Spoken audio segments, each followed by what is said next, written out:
answers. I want a ridiculous answer. That's what I like. But but what could be done? Like, what could be done? First of all, what could be done to mitigate it, and what could be done to solve it?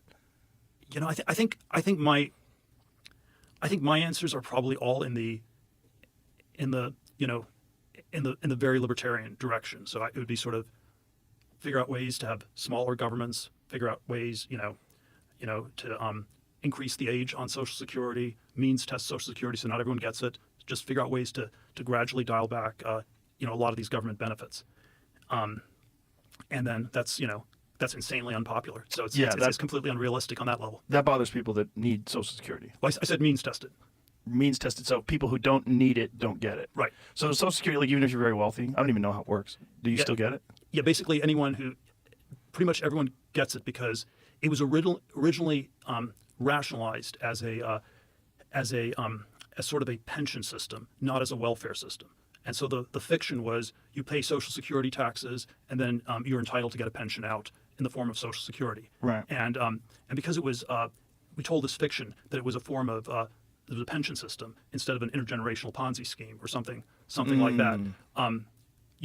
The fiction means everybody gets paid Social Security because it's a pension system. Whereas if we were more honest and said it's just a welfare system, maybe you could start dialing. You could probably rationalize it in a lot of ways. And it's not related to how much you put into it, right? Like, how does Social Security work? I think it's partially related. So I think there's. I'm not a total expert on this stuff, but I think there's some guaranteed minimum you get, and then if you put more in, you get somewhat more, and then it's capped at a certain amount. And that's why Social Security taxes are capped at something like $150,000 a year. And then this is one of the really big tax increase proposals that's out there is to uncap it, which would effectively be a 12.4% income tax hike, on all your income. Just to Social Security? Sure, because the argument is the sort of progressive left Democrat argument is that it's why should you have a regressive Social Security tax? Why should you pay 12.4% or whatever the Social Security tax is, which half gets paid by you, half gets paid by your employer, but then it's capped at like 140, 150K, some level like that. And why should it be regressive, where if you make 500K or $1 million a year, you pay zero tax on your marginal income? And that makes no sense if it's a welfare program. If it's a retirement savings program and your payout's capped, then if you don't need to put in more than you get out.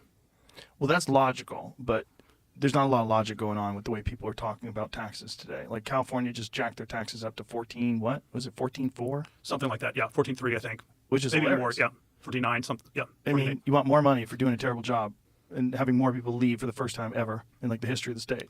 Yeah, but it gets away with it. I know. And well, so people are forced with no choice. What are you going to do? It is. I mean, there are people at the margins who leave, but the state government still collects more and more in revenues. So it's you get 10% more revenues, and 5% of the people leave. You still increase the amount of revenues you're getting.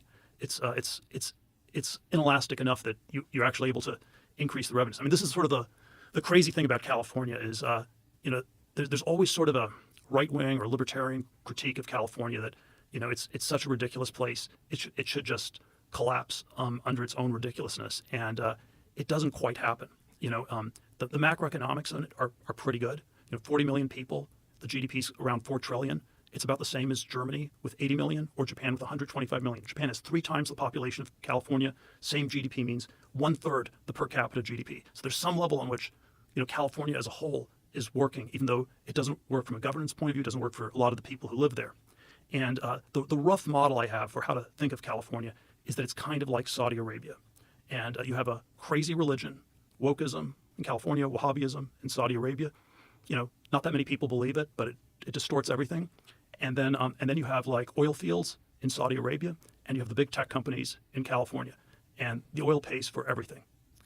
And then you have a completely bloated, inefficient government sector, and you have sort of all sorts of